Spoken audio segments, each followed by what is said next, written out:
What's up, guys? We got the car in the shop. Got my friend Kurt. He came over to help out a little bit, so we're gonna get to ripping the dash out and probably start on the tar on the floor. So that's the next step.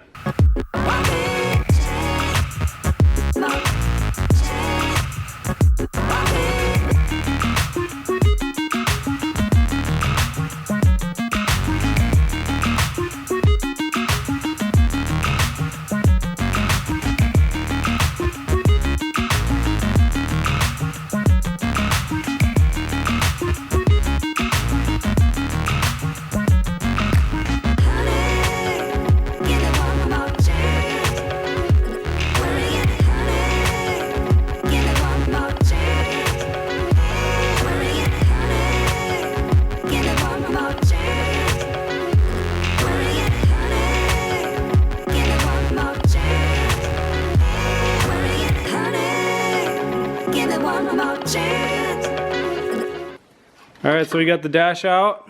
Pretty good amount of weight under there. Kurt's cleaning up some of the leftover. It's pretty dirty, but we got it out. Yep. Got the actual dash.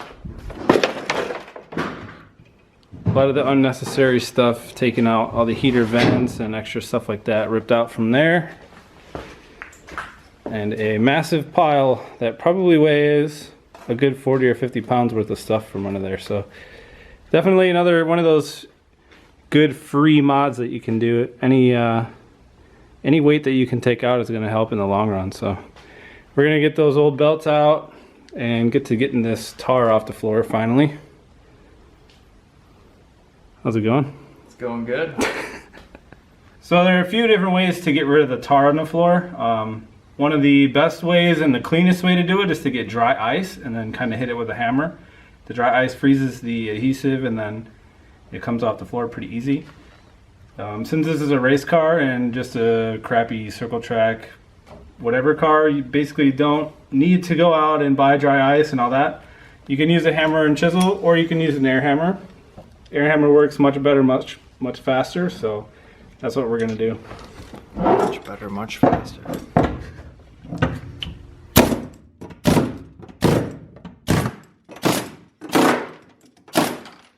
And the best way to do it with the air hammer is to go straight. You don't want to go through an angle, and you don't want to press down really hard. If you do that, you go straight through the floor, which obviously you don't want to do that. But if you lightly set the hammer on and then just rattle it, it knocks the adhesive off and the tar comes right up, usually in fairly big pieces like that. So easiest and quickest way to do it.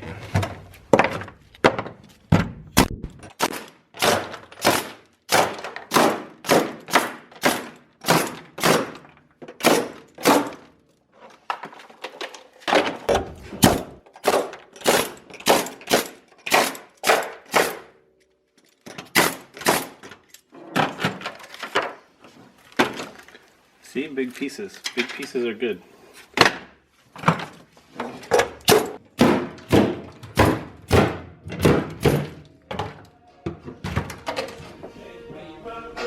Done. Sorry for your knee there, sir.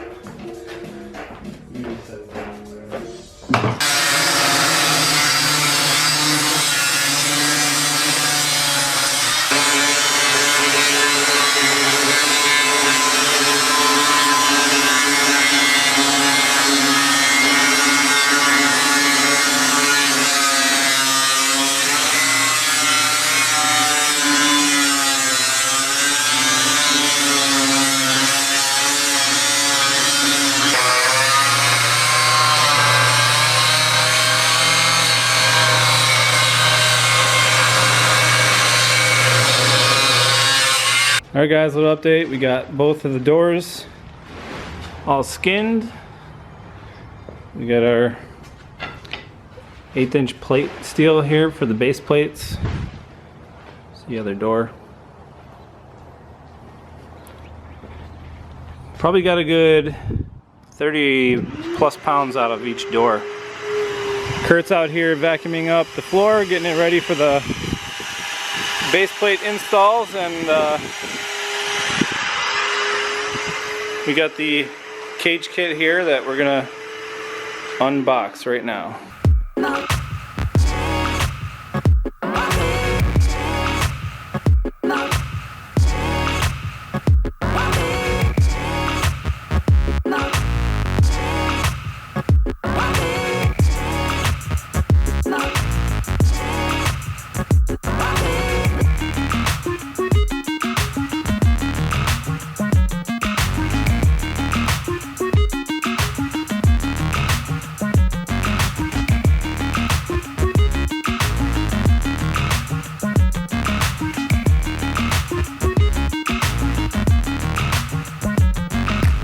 Alright guys, so here's the left-hander-chassis.com universal compact cage kit.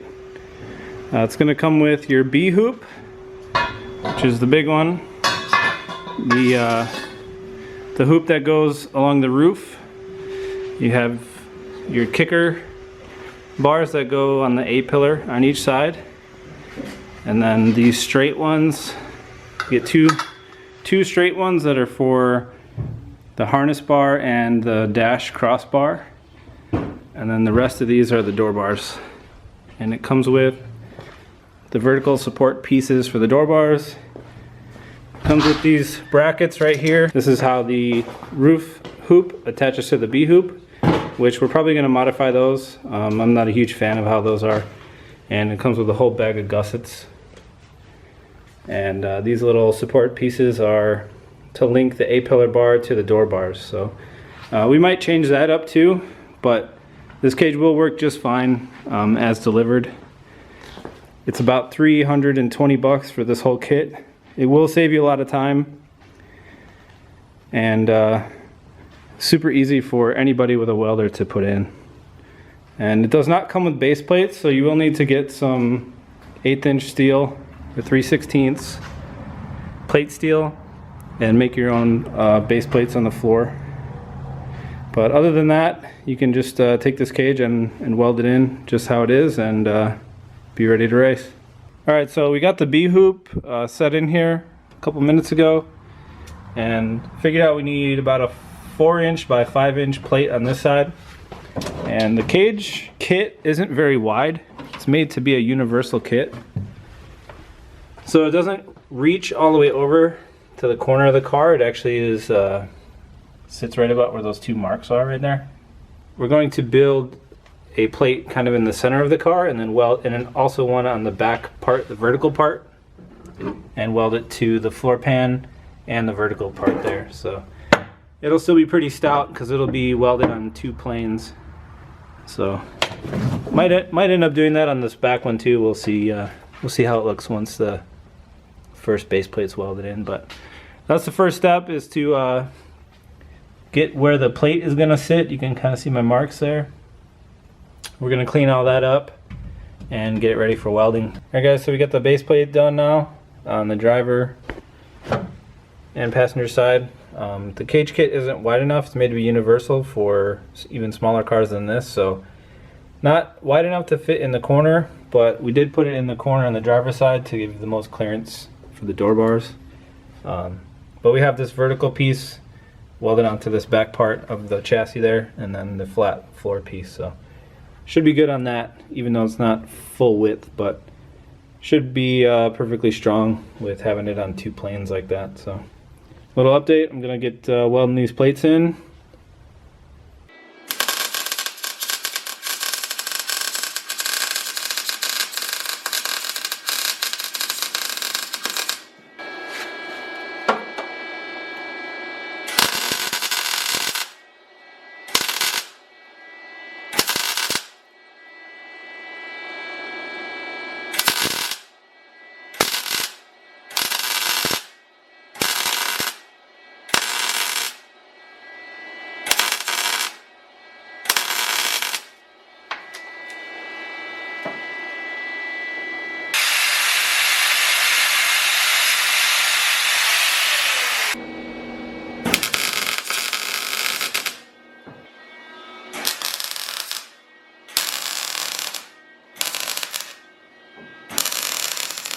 Got the base plates welded in, and since the cage isn't full width, it actually sits lower on this side since I have it up on top of the perch in the corner there to get it over as close to the B pillar as I can get it.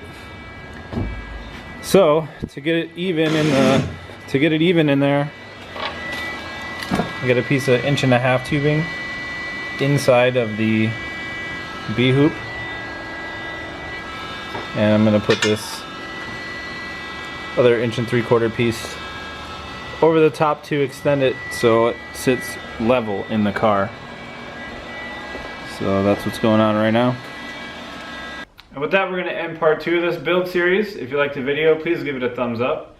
If you want to see more of this and some other awesome car stuff in the future, please subscribe, and we'll catch you guys in the next one.